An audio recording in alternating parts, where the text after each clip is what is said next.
Hello বন্ধুরা, তোমরা সবাই কেমন আছো? আজ হচ্ছে সরস্বতী পুজো, তাই সবাইকে ভালো থাকতেই হবে। আর অনেক দিন ভিডিও দেওয়া হয়নি যেহেতু ঠাকুমার শ্রাদ্ধের জন্য। আর আমি চুলটা কেটে চলে এসেছি। এবার ফেস প্যাকটা দিলাম। দিদি মাখছিল, দিদির কাছে বললাম লোটাসের ফেস প্যাকটা দিলাম। বাট জানি না এটা আমার মেখে কি হবে, বাট মেখে তো নিয়েছি। আর অনেকক্ষণ পর স্নান টান করে আমি রেডি হয়ে নিলাম। একটা সাদা প্যান্ট, একটা পাঞ্জাবি পরেছি। আর আমাকে কেমন লাগছে সেটা অবশ্যই বলবে। আজকে যাব আমি বয়েজ স্কুলের মাঠ, আর যাব গার্লস স্কুল, গার্লস কলেজ, আর অনেক জায়গা ঘুরবো, সেটা আরামবাগেতে। আর আমি এখনো বাড়িতে আছি, একটু পর করে বেরিয়ে যাব। আর তার সাথে যদি থাকে আমার প্রিয় সেন্ট, অনেকদিন ধরে সেন্ট মাখা হয়নি, যদি স্নান করিনি, গায়ে গন্ধ ছিল প্রচুর।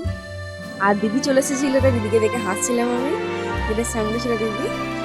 আর আমাকে কেমন লাগছে অবশ্যই বলো। দেখো আমি পুরো রেডি, আমার বেশি করে কিন্তু লাগলো না, জামা প্যান্টটা পরে নিলাম, সেন্টটা মেখে নিলাম, হয়ে গেল। আর আমি এখানে চলে এসেছি ঝিনুকের বাড়িতে। আর দেখো এরা দুজনেই একই দেখতে কেমন। আমি তো দুটোকে দেখলে কনফিউজ হয়ে যাই, কে শ্রেয়া কে দেয়া। এর দুই নাম হচ্ছে শ্রেয়া দেয়া, টুইন বোন। আর দেখো এদের হাসিগুলো দেখো, শুধু আমাকে মারছে ভিডিও করছে বলে। আর এখানে সবাই আছে, স্নিগ্ধা, ঝিনুক, শ্রেয়া, সবাই আছে। আর এটা হচ্ছে আমাদের আরামবাগ বয়েজ স্কুল ছিল। আর আমরা চলে এসেছি এখন পল্লীশ্রী বিকে রায় নার্সারিতে। দেখো ওখানে সবাই জঙ্গলে ছিল, আর ওরা কি করছিল আমি জানি না। আর এখানে হচ্ছে স্নিগ্ধা, ঝিনুক মিলে ছবি তুলছে, তার সাথে আমিও আছি বিরক্ত করার জন্য ওদেরকে। দেখো কেমন তাকাচ্ছে।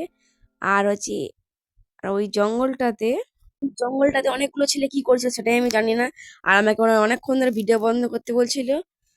ওদিকে বাড়িতে চলে এসেছি, এবার আমি বাড়ি যাচ্ছি। টাটা, বাই বাই, ভালো থাকবে।